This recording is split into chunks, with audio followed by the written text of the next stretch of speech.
Okay, so I'm joined by Ewan, who is involved on a day-to-day basis with finances. Allegedly. And yes, people trust you with their money. Allegedly. But we're talking about money. We're talking about stewarding money. Jesus Yep. talks a lot about money.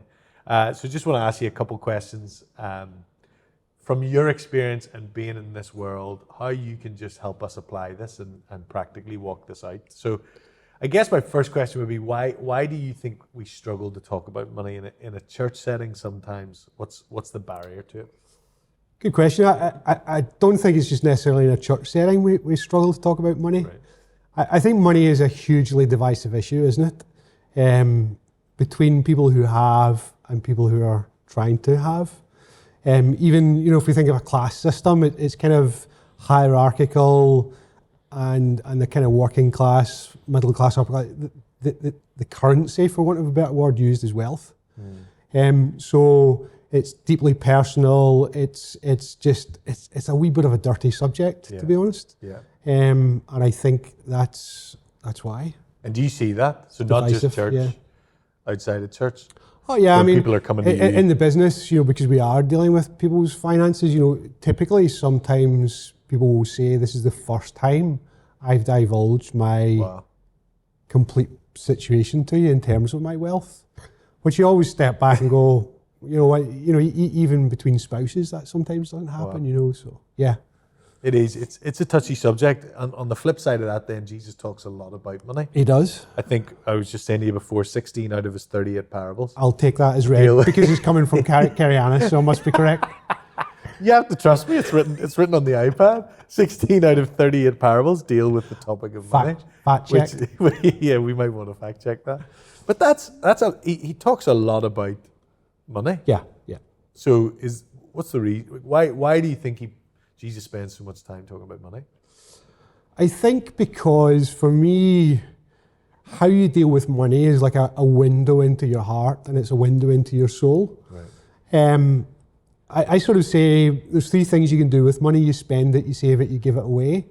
And typically when you see people who are, maybe at that extreme of trying to amass wealth, and that gets out of balance, you see their life then becomes out of balance.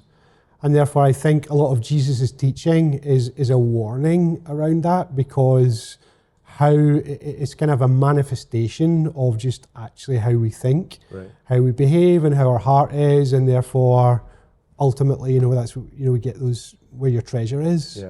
Yeah. So I think it's a real warning, I think, and because it's something that we can see play out in front of us.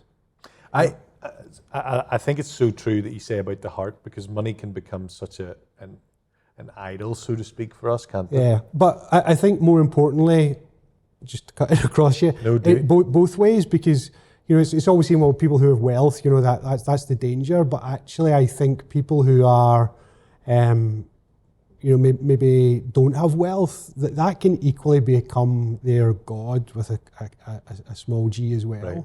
So I think sometimes let's not just kid ourselves that it's like the uber wealthy who have got an issue.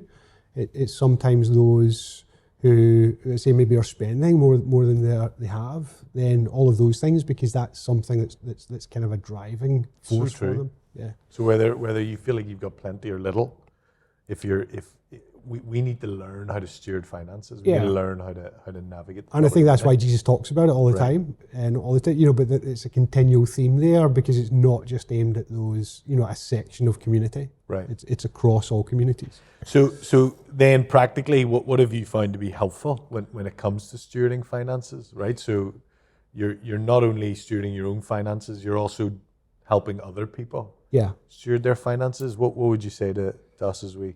First thing is, this is a daily journey. It's an experience where I am continually challenged around all of that.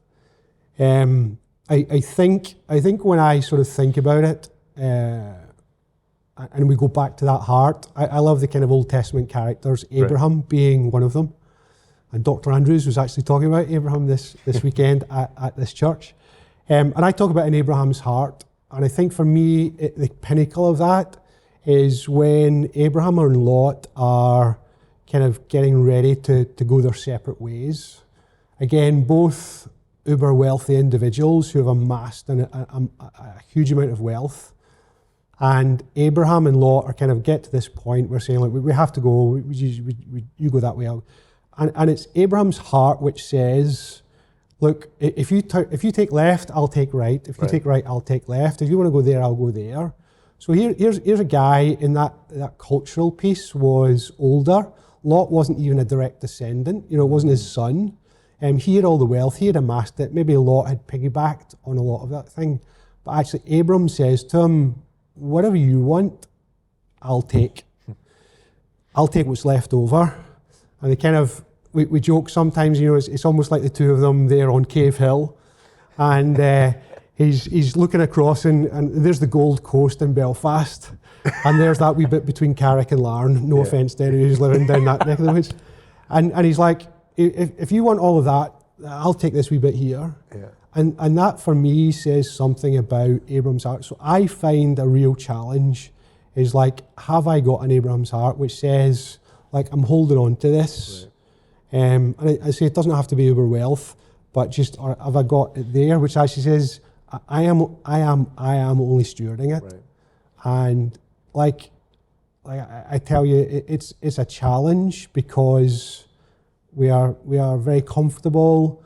So do you have 2 cars? Do you have 1 car? Right. How much of your income do you give away? How much of your assets? I am not, like, a tithe is not for me, that's just a starting point. But like, and for me, so that's a challenge each day.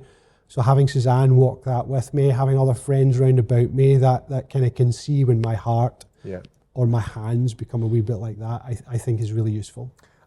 Thank you for that, because what I'm hearing is don't get hidden in your finances. Almost do it so you and Suzanne, also friends, that you're able to walk this out with, and not accountability, but also be accountable to others as you're looking to steward this and be open and talk about it.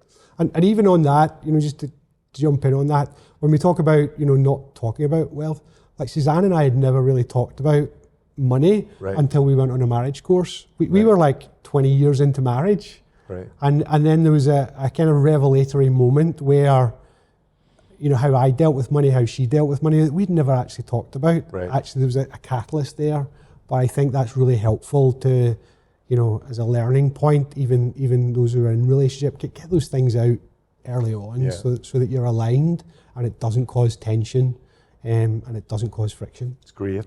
Super. So probably to end there is, what advice would you give someone then who has a drive to be successful? You have had success in the business world. You've done really well. Like me complimenting you, but you've done really well, and you're somebody that models, from my perspective, humility, but also you've navigated success really well. And so, well, I don't always do that well. So. Right. And like you're saying, it is a day-to-day navigation. But for someone that does want to be successful, what would you say to them? I don't see success as a bad thing. I think when you're driven, and your ultimate objective is the wrong objective of success, then that is a bad thing. So I am fiercely competitive. In the business, we're setting the bar, we're trying to improve, we're trying to get better, we're trying to make more money. All of those things for me are real. And I actually think that's a kind of God-given instinct. And again, when I look at scripture and you see likes of David, who was anointed to be king, yet he just didn't sit back and just kind of wait for all that to come. He went and conquered. But actually then it was driven by the heart. Again, it's like, why are you looking for success?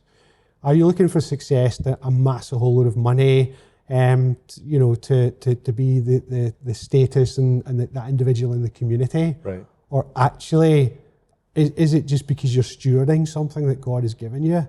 And that's a daily sacrifice again. So for me, if there are individuals there who are successful or they want to be successful, then keep pursuing that. Right. Keep pursuing that success. Keep being the best at what you can.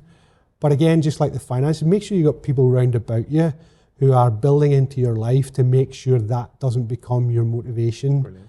Because again, as I look back on my life, it's almost a game of two halves. I spent the first half of my life pursuing success for the sake of success. Right. And then thankfully God, by his, just awakened me that was completely the wrong thing. Brilliant. Now he has blessed us without question, Yeah. but actually it's for a completely different reason now. Right. But like, hear me right, it's like every day you gotta make that choice. Yeah. And there's something in my heart that is dark. There is something there that you're always contesting with. Yeah. To make sure that doesn't become the driver. So keep it there, but make sure you've got your 2s and 3s around you Yeah. to call you out when it needs called out. Man, thank you so much. Tom, Honestly. Thanks. it's Thanks a daily experience. It is. Well, I think as we finish then, it's ensuring the heart posture and the heart is kept pure and good, which is the whole concept of the Sermon on the Mount.